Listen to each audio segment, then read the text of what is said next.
이제 오늘은 우리가 입다를 중심으로 한 말씀, 이제 마지막 5번째 시간인데요. 오늘은 감정이 태도가 될 때 우리의 바닥이 드러난다 라는 주제로 함께 말씀을 나누고자 합니다. 제 기억으로는 한 7년, 8년 전인 걸로 생각하는데요. 당시 대표적인 소셜 네트워크로 자리매김했던 트위터를 통하여서요, 많은 이들에게 공감을 불러일으키며 급속도로 전파됐던 짧은 한 문장이 있었습니다. 개인적으로 이 짧은 문장은요, 단순히 제게 공감을 넘어서서 하나님의 말씀만큼이나 굉장히 묵직한 도전과 그리고 묵상을 안겨주었는데요. 아마 우리 성도님들께서 다 들어보셔서 아실 겁니다. 그 유명한 문장은 바로 기분이 태도가 되지 말자라는 것입니다. 여러분, 기분이 태도가 되지 말자라는 이 짤막한 문장이 당시 왜 많은 이들에게 공감을 받게 되었을까? 한번 생각해 보면 크게 두 가지가 아닐까 싶습니다. 아마도 많은 사람들이 그렇게 기분 따라 태도하게 됐던 과거의 경험이 존재했기 때문이 아닐까 싶고요. 또한 문장 중 되지 말자라는 부정어가 사용되었음에도 많은 이들이 공감할 수 있었던 것은 그렇게 기분이 태도가 되었을 때 대부분의 사람들이 어떤 결과를 마주했을까요? 긍정적인 경험보다는 부정적인 경험이 훨씬 많았기 때문에 자신의 지난 삶에 대한 반성과 성찰을 담아서 기분이 태도가 되지 말자라는 이 문장에 공감을 표시한 것이 아닐까 싶습니다.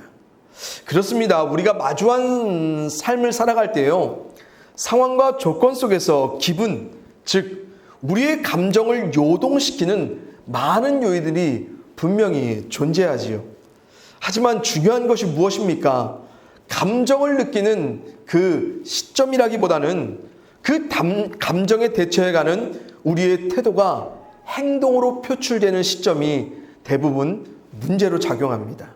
그래서 감정에 따라 태도하게 될 때 사람들이 어떻게 변해요? 굉장히 무례하게, 또 그 행동은 제어될 수 없는 무분별함으로 상대에게 행동하게 만들고요. 그래서 내가 어떻게 변해요? 내가 알지 못한 또 다른 나로 굉장히 무서운 존재로 변하게 될 때가 참 많이 있습니다. 특별히 이렇듯 사람이 기분에 따라 태도하게 되는 때는 바로 뭐 때문이 주요할까요? 바로 사람의 입술에 말 때문에 그렇습니다. 여러분, 오늘 우리가 함께 읽은 본문의 말씀 속에는요, 사사 입다를 중심으로 한 또한 길르앗 백성들이 자신들의 감정을 촉발하는 어떤 말을 들었을 때 그 말에 대해서 즉각적으로 태도하는 그들의 삶의 상황 속에서 어떤 무서운 결과를 그들이 낳게 되었는지 우리가 한번 천천히 말씀 속에서 발견했으면 하는데요. 우리 먼저 본문 1절의 말씀 함께 읽어봅니다. 1절입니다. 시작. 에브라임 사람이 모여 북쪽으로 가서 입다에게 이르되 내가 암몬 자손과 싸우러 건너갈 때에 어찌하여 우리를 불러 너와 함께 가게 하지 아니하였느냐? 우리가 반드시 너와 내 집을 불사르리라 하니. 아멘. 여러분, 이제 암몬과의 전쟁을 승리로 이끈 사사 입다가요, 동쪽 에브라임 사람들이 가당치도 않은 이유로 그에게 시비를 걸기를 시작합니다. 그것은 무엇이냐면, 왜 암몬과의 전쟁에서 자신들을 불러 그 전쟁에 함께 참여시키지 않았느냐는 것입니다. 그러면서 에브라임 사람들이 뭐라고 말합니까? 입다에게 우리가 반드시 너와 내 집을 불사를 거야 라는 아주 위협적인 말을 건네기 시작합니다. 여러분, 우리는 먼저 에브라임 사람이 지금 너와 내 집을 불사를 거야 라고 말한 이 말이 어떤 무게감 있는 의미를 갖고 있는지 한번 잘 주목해 볼 필요가 있습니다. 여러분, 이 구절을 원어적 의미 그대로 풀어보면 이렇습니다. 너와 집을 우리가 불사르겠다. 너의 머리 위에 불로라는 의미입니다. 여러분, 지난주에 우리가 함께 나눈 말씀처럼요, 지금 이 사건 이전에 입다가 어떤 비극적인 일을 경험했었습니까? 비록 입다는 암몬과의 전쟁을 승리로 이끌었지만 자신이 그토록 원하던 길르앗의 머리된 삶을 쟁취하고자 그는 자신의 이기적인 욕망이 투영된 서원을 하나님 앞에 올리고 또한 그 서원을 지켜감으로 누구를 잃어요? 무남동녀, 즉 자신의 유일한 딸을 잃게 되는 아비로서 평생에 잊을 수 없는 아주 참담한 일을 경험합니다. 그런데 이런 참담한 기분이 아직 가시지도 않은 입다에게 지금 에브라임 사람들이 찾아와 뭐라고 말하는 거예요? 그의 집에 멸망을 의미하는 불사름을 언급하는 것입니다. 여러분, 특별히 여기서 에브라임 사람이 언급한 집이란 히브리어 단어는요, 단순히 어떤 물리적인 건물인 집을 의미하는 것 이상으로요, 이 집이란 단어는 한 사람의 집안, 가족, 가문을 의미하는 단어입니다. 그래서 지금 에브라임 사람들이요, 입다 너의 집을 너의 머리 위에 불사르겠다라고 말했던 것은요, 단순히 입다 개인만을 위협하며 죽이겠다는 협박이 아니라는 것입니다. 이것은 입다가 거주하고 있는 그 집을 포함해서 그의 남은 가족과 가문의 철저한 멸망을 의미하는 것으로 지금 에브라임 사람들은요, 입다라는 사람의 기분을 철저하게 자극하고자 무례하게 짝이 없는 표현으로 시비를 넘어서 뭘 줘요? 모욕을 안겨주고 있는 것입니다. 그런데 지금 이 말을 들은 입다가 지금 누구에게 이 말을 들은 거예요? 입다 때문에 패배한 적국 암몬 사람들에게 들었습니까? 아니면 다른 이방 민족들에게 들었어요? 아니요. 자신의 동족인 형제 에브라임 지파 사람들에게 지금 이런 말을 듣고 있는 겁니다. 그것도 자신의 가문을 이어갈 무남동녀의 딸을 잃고 비청한 심정으로 살아가고 있는 자신에게 지금 에브라임 사람들이 그의 감정을 요동케 하는 모욕을 건네고 있는 것입니다. 그러자 입다가요, 이 에브라임 사람들에게 어떻게 대답하냐면요, 우리 다 같이 2절 3절의 말씀 한번 읽어봅니다. 시작. 입다가 그들에게 이르되 나와 내 백성이 암몬 자손과 크게 싸울 때에 내가 너희를 부르되 너희가 나를 그들의 손에서 구원하지 아니한 고로 나는 너희가 도와주지 아니하는 것을 보고 내 목숨을 돌보지 아니하고 건너가서 암몬 자손을 쳤더니 여호와께서 그들을 내 손에 넘겨주셨거늘 너희가 어찌하여 오늘 내게 올라와서 나와 더불어 싸우고자 하느냐 하니라. 아멘. 여러분, 먼저 입다는요, 충분히 감정적으로 기분이 상할 대로 이미 상했어요. 그런데 나름 이성적으로 에브라임스에게 대처하기 시작하는데 뭐라고 말합니까? 그들의 정당하지 못한 그 시비의 이유, 그 위협에 대해서 그는 아주 사실에 기초해서 이렇게 지적합니다.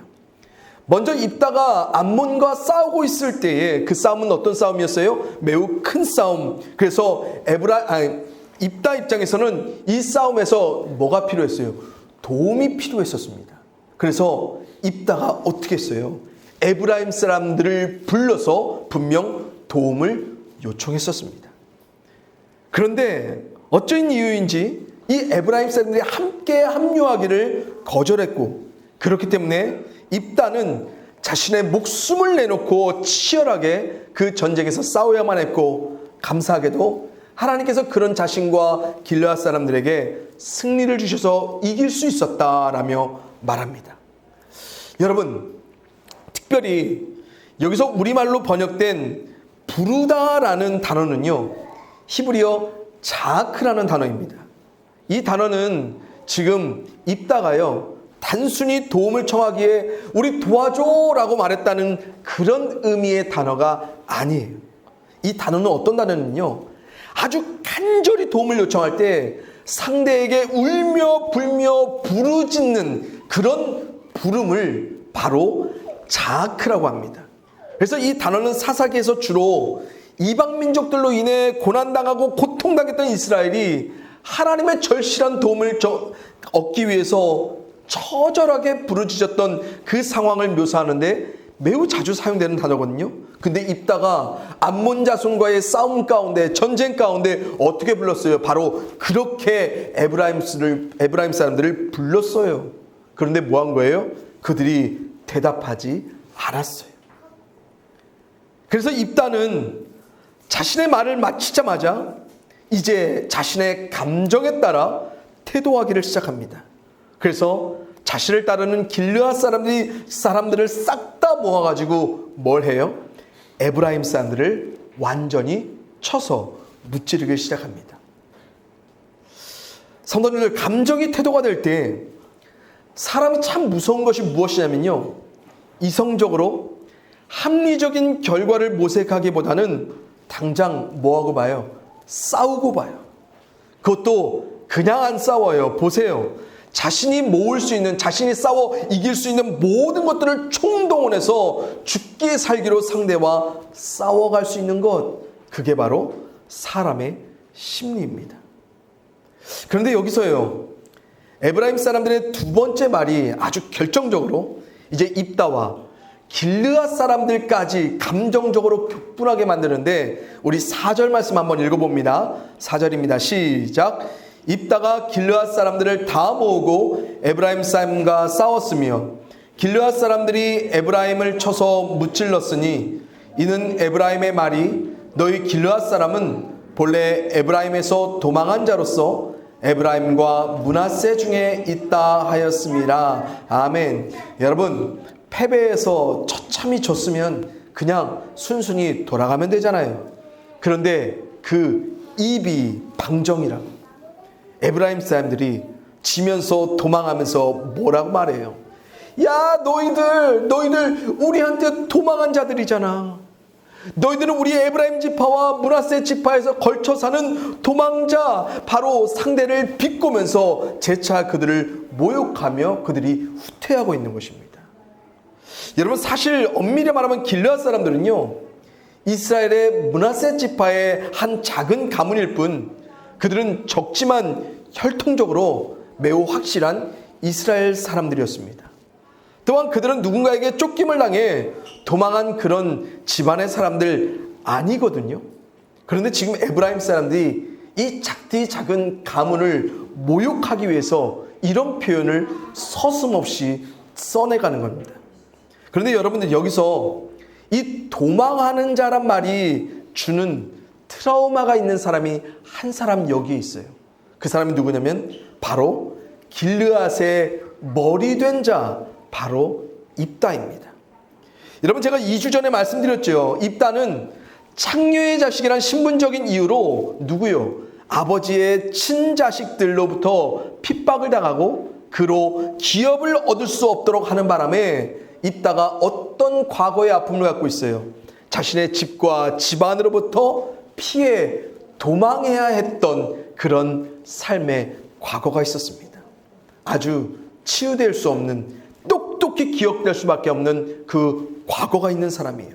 그런데 입다에게 지금 이 사람들이 무슨 표현을 써요? 너희들 도망한 자들이란 표현을 쓰는 겁니다. 여러분, 입다 입장에서는요, 다시 되뇌이고 싶지 않은 자신의 아픈 과거, 그 감정을 격발하는 트리거와 같은 어떤 표현을 이들이 단어로 쏙 빼서 지금 얘기하고 있는 거예요. 도망했던 삶의 과거를 가진, 그런 치욕을 가진 입다에게, 그것도 입다를 머리 삼은 길르앗 백성들을 향해 그들이 도망자로 비꼬면서 이제 너희들은 우리에게 도망한 자들, 에브라임과 므낫세 사이에 겨우 끼어서 사는 그런 하찮은 존재들이라면서 상대의 감정을 끝까지 입에 방정을 떨면서 흔들어 놓기 시작합니다. 누가요? 에브라임 사람들이에요. 그러자 이제 길르앗 사람들이요, 가만히 있질 않아요. 이제 그들 모두가 감정이 격발해서 에브라임 사람들을 향해 즉각적으로 어떻게 태도하기 시작하냐면요, 본문 5절 6절에서 뭐라고 말합니까? 길르앗 사람들이 패배해서 도망하고 있는데 요단강 나루터에서 먼저 진을 치고 있던 길르앗 사람들이 에브라임 사람들을 한 사람 한 사람 지나치면서 뭐라고 말해요? 너희들 에브라임 사람이야? 아니야? 그러면 뭘로 재차 확인해요? 발음으로 확인하죠. 그래서 그들이 십볼렛이란 단어를 십볼렛이라 말하면 어떻게 합니까? 확인해서 그 발음을 못했던 모든 사람들을 대량 학살하기 시작합니다. 그래서 무려 4만 2천 명의 사람들이 요단강 나루턱에서 죽었다라고 성경이 말합니다. 성도님들, 지금 감정이 태도가 될 때 나타난 무서운 결과가 무엇입니까? 아까 본문 4절에서 비록 입다가 길르앗 사람들을 다 동원해서 에브라임 사람들을 쳐서 무찔릴 때만 해도요, 여러분 무엇이 언급되지 않았는지 아세요? 도망하고 있는 에브라임 사람들은 있었지만 상대의 죽음은 언급되지 않았습니다. 그런데 패배하여 도망하는 에브라임 사람들이 이제 길르앗 사람들을 도망한 자로 규정하며 모욕하자 그들이 어떻게 태도해요?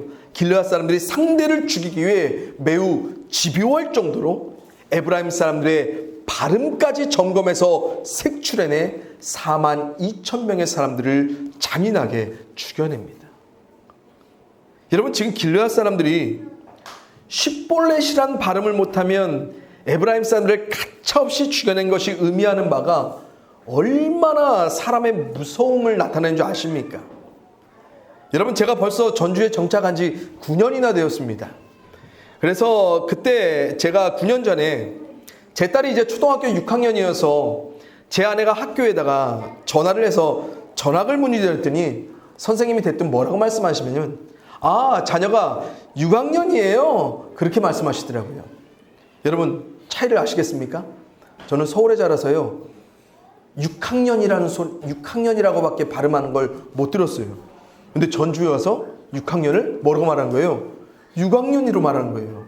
여러분들, 지방마다 발음의 차이가 있지요. 저 그때 전주가 처음으로 이렇게 사투리를 말하는 건 그때 처음 알았는데, 여러분, 같은 언어를 쓰는 한 민족이지만 지역적으로 발음에 있어서 편차가 있는 것처럼 당시 이스라엘도 마찬가지였어요.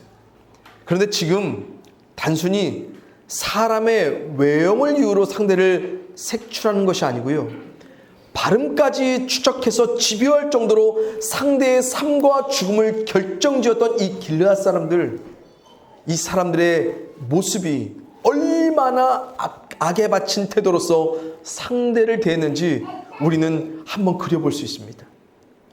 여러분, 길르앗 사람들은 당시 뭐 한 거예요? 상대를 죽일 수 있는, 상대를 끝까지 죽여낼 수 있는 나름의 최선과 최고를 지금 상황에 적용했던 거예요. 너 에브라임 사람이 물었는데 아니요 라면 그걸로 끝나면 되는데 아니에요. 발음까지 끝까지 어떻게 해서든 그 사람들 다 잡아내서 죽이려고 그들이 그렇게 합니다. 여러분, 저는 개인적으로 입다와 길르앗 사람들에게 보여지는 이 기분이 태도가 된 끔찍한 행함의 문제는 어디에 있다고 보냐면요, 성경의 이유를 들어 서두름에 있다고 한번 생각해 봅니다. 여러분, 구약 성경 잠언에 보면 서두름에 관한 이런 말씀 한 것이 있습니다. 잠언 25장 8절 우리 한번 같이 읽어볼까요? 시작. 너는 서둘러 나가서 다투지 말라. 마침내 내가 이웃에게 욕을 보게 될 때에 내가 어찌할 줄을 알지 못할까 두려우니라. 여러분, 지금 사건에서 싸움을 촉발한 분명한 이유는 먼저 누구에게 있습니까? 바로 에브라임 사람들에게 있지요. 하지만 그런 이유들의 자신들이 느끼는 감정대로 서둘러서 즉흥적으로 반응했던 입다와 길르앗 사람들도 있었음을 우리는 결코 간과할 수 없었다는 것입니다. 그래서 감정이 싸움으로 촉발되는 그 시점에선 뭐가 뭘로 안 끝내요? 말과 말로써 끝내는 싸움이 아니라 실제 동족을 죽여내는 싸움까지 갔던 그 궁극적인 이유는 결국 누구한테 있어요? 입다와 길르앗 사람들에게 있어요. 여러분, 잠언의 말씀이 우리에게 주의를 주는 것처럼 서두르는 우리의 즉흥적인 감정은요, 또한 그런 감정에 기인하며 반응하는 우리의 성급한 태도는요, 반드시 상대를 어떻게 욕보게 될지 모르는 것에 있어요. 그 바닥이 한마디로 기분 가는 대로 행하는 그 바닥의 태도가 이미 우리를 두려운 존재로 만들어가요. 내가 나를 어떤 존재로 보게 될지 모르는 거예요. 여러분, 잠언에 보면 이런 말씀이 있어요. 잠언 16장 7절입니다. 사람의 행위가 여호와를 기쁘시게 하면 그 사람의 원수라도 그와 더불어 화목하게 하시느니라.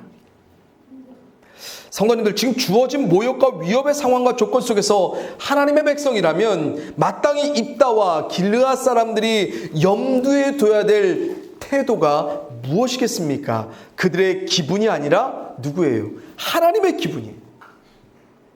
즉, 내 마음을 흡족하게 할 어떤 태도를 취하기에 앞서서 그들은 하나님을 기쁘시게 할 그 행위를 태도하며 선택하며 믿음으로 살아가야 됐어요. 그리고 하나님이 당신의 백성 가운데 원하시는 그 믿음의 행위가 무엇입니까? 바로 원수라도 더불어 화목하게 하시고자 하는, 그래서 하나님을 기쁘시게 하는 태도를 선택하는 것이 바로 입다와 길르앗 사람들이 마땅히 고민했어야 될 바로 삶의 태도라는 것입니다. 여러분, 우리가 외형적으로 봤을 때 입다와 길르앗 사람들은 당장에 싸워야 돼요. 왜요? 그들의 감정을 건드렸던 에브라임이 있었거든요. 하지만 그들은 싸움 이전에 하나님을 어떻게 기쁘시게 할까 한 번쯤 거듭 주목했어야 돼요. 왜요? 그들은 하나님의 사람이거든요. 또한 그들이 싸워야 될 그 대상은 하나님의 또 다른 백성이에요. 그런데 그들은 그들과 어떻게 화목해 볼까? 어떻게 그들과 이성적으로 타협하고 한번 그들의 모든 것들을 새롭게 해볼까 고민하지 않어요. 단지 그들은 그들의 기분 가는 대로 서둘러서 태도를 결정짓습니다.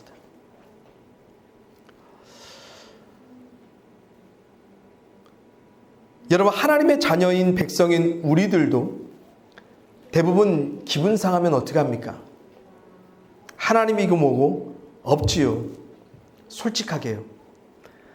나 주님의 기쁨 되기 원하네란 찬양은 우리의 삶의 자리 가운데 그때면 언제나 공허한 고백으로 남아 있습니다.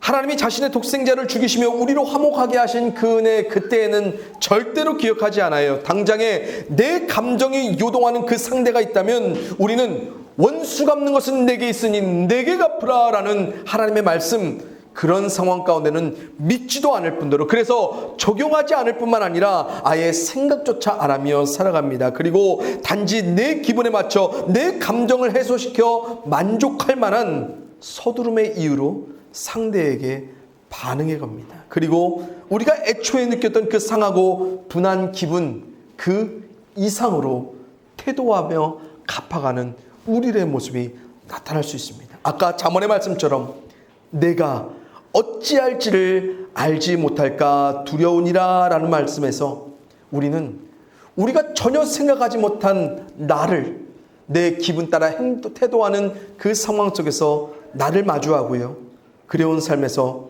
또 자책하며 스스로 후회하며 아파할 때가 참 많이 있습니다. 사랑하는 성도님들, 우리가 한번 지난 우리의 삶을 좀 잘 돌이켜보지요. 과연 지금까지 우리가 갈등했던 그 싸움의 현장, 그리고 내 마음을 아프게 했던 그 상대를 바라볼 때 우리는 그때 내 기분을 생각했나? 아니면 하나님에 대한 우리의 마음을 돌아보며 하나님의 기분을 우리가 한번 생각해 봤나? 과연 우리가 기분대로 태도로 행동하며 내가 이겼어요.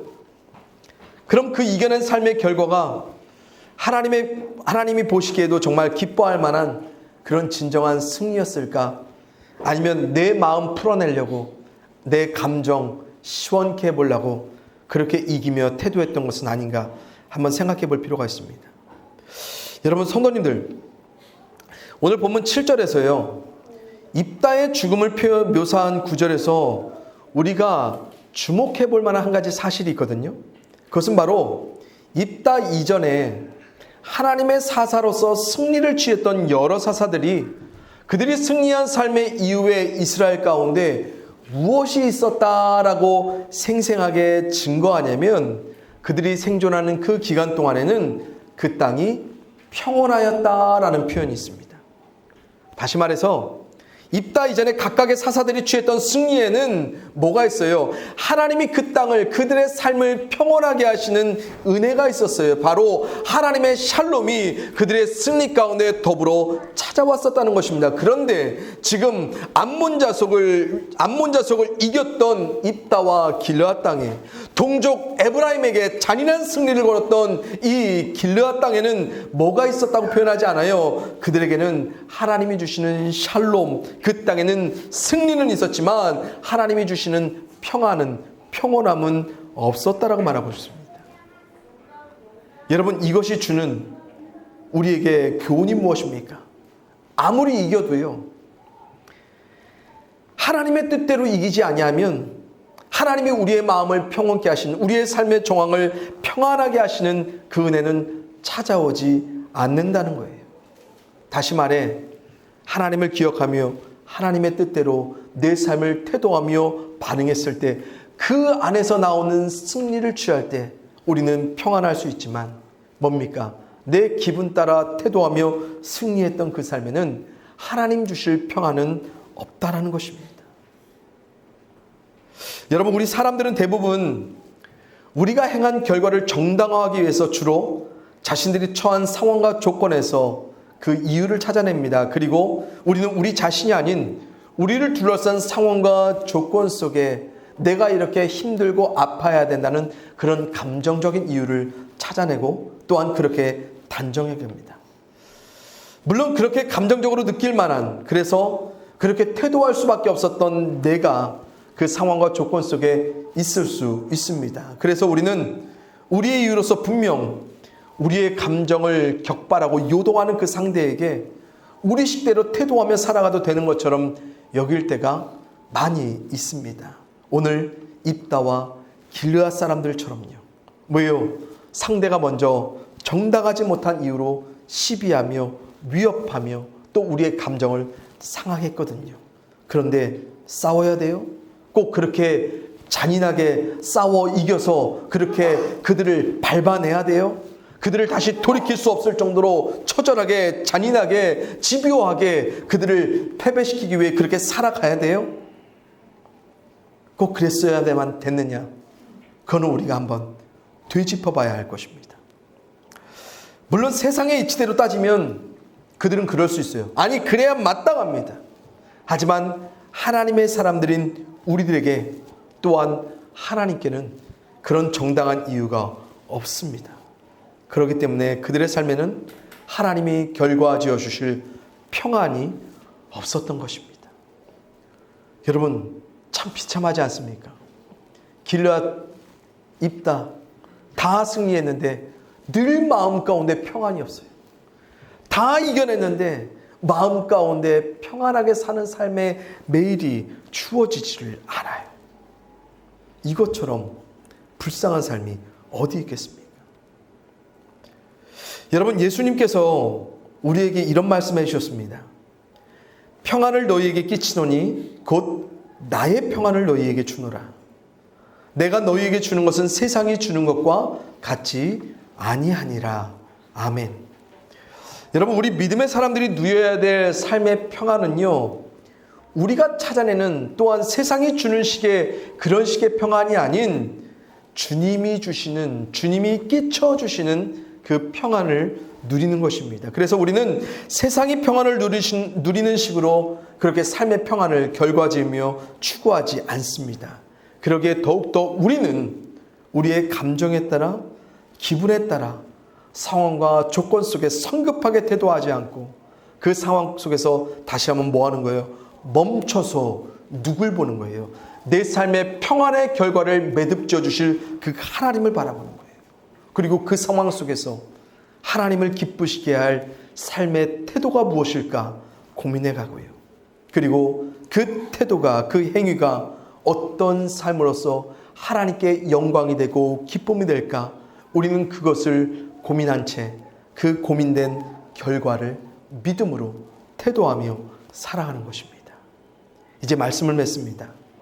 사랑하는 성도님들, 진심으로 저는 우리 성도님들의 삶의 매일을 축복하며 소원합니다. 그래서 매일매일 여러분의 삶에는 승리가 있었으면 좋겠습니다. 하지만 하나님과 무관한 승리 아니고, 세상이 바라보는 식의 그런 승리 아니고, 세상이 끼쳐주는 그런 평안한 결과가 동반된 승리가 아니고, 오직 하나님이 기뻐하시고 하나님이 그 결과 가운데 평안을 주실 수 있는 그런 삶의 행동들을 태도하며 여러분들이 믿음으로 살아가 하나님이 주시는 승리를 맛보며 살아가실 수 있기를 간절히 축원을 드립니다.